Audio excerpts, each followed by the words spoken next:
తిరుపతి శ్రీ కపిలేశ్వర స్వామి వారి బ్రహ్మోత్సవాలు ధ్వజారోహణంతో వైభవంగా ప్రారంభమయ్యాయి.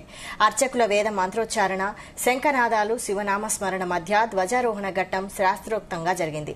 పంచమూర్తులైన శ్రీ సోమస్కందమూర్తి, శ్రీ కామాక్షి అమ్మవారు, శ్రీ వినాయక స్వామి, శ్రీ చండికేశ్వర స్వామి, శ్రీవల్లి, దేవసేన సమేత శ్రీ సుబ్రహ్మణ్య స్వామి వారి ఉత్సవ మూర్తుల సమక్షంలో ఉదయం 5:20 మకర లగ్నంలో నంది చిత్రంతో కూడిన వస్త్రాన్ని ధ్వజ పటకానికి చుట్టి ధ్వజస్తంభం పైకి అధిరోహించేశారు.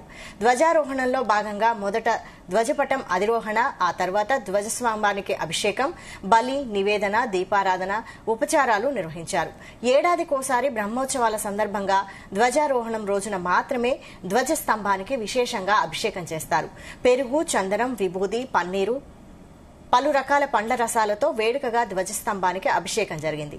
దీపారాధనలో భాగంగా రథహారతి, నక్షత్రహారతి, సద్వజాతాది దీపారాధన, కుంభహారతి నిర్వహించారు.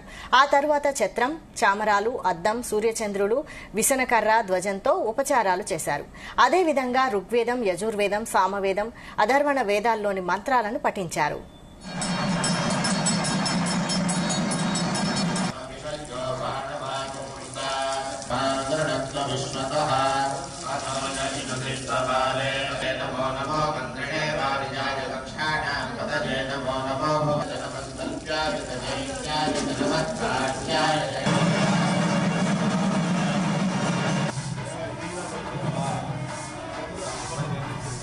కంకణగట్ట శ్రీ స్వామినాథ గురుకుల్ ఆధ్వర్యంలో ఈ కార్యక్రమం జరిగింది. శ్రీ బ్రహ్మోత్సవాల్లో భాగంగా 10 రోజుల పాటు ఉదయం 7 గంటల నుంచి 9 గంటల వరకు, రాత్రి 7 గంటల నుంచి 9 గంటల వరకు వాహన సేవలు జరుగుతాయని ఆలయ ప్రధాన అర్చకులు శ్రీ మణివాసన్ గురుకుల్ తెలిపారు. ఫిబ్రవరి 26న శివరాత్రి పర్వదినం విశేషంగా జరగనుందని చెప్పారు. ఫిబ్రవరి 27న కళ్యాణోత్సవం, ఫిబ్రవరి 28న త్రిశూల స్నానం, ధ్వజారోహణం జరగనున్నాయి.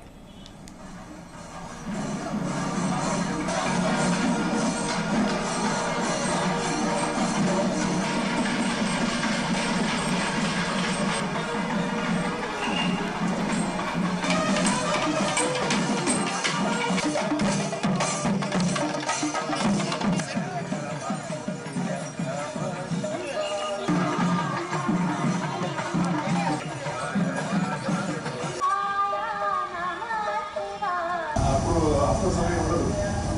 వాకింగ్ చెప్పినప్పుడు అస్త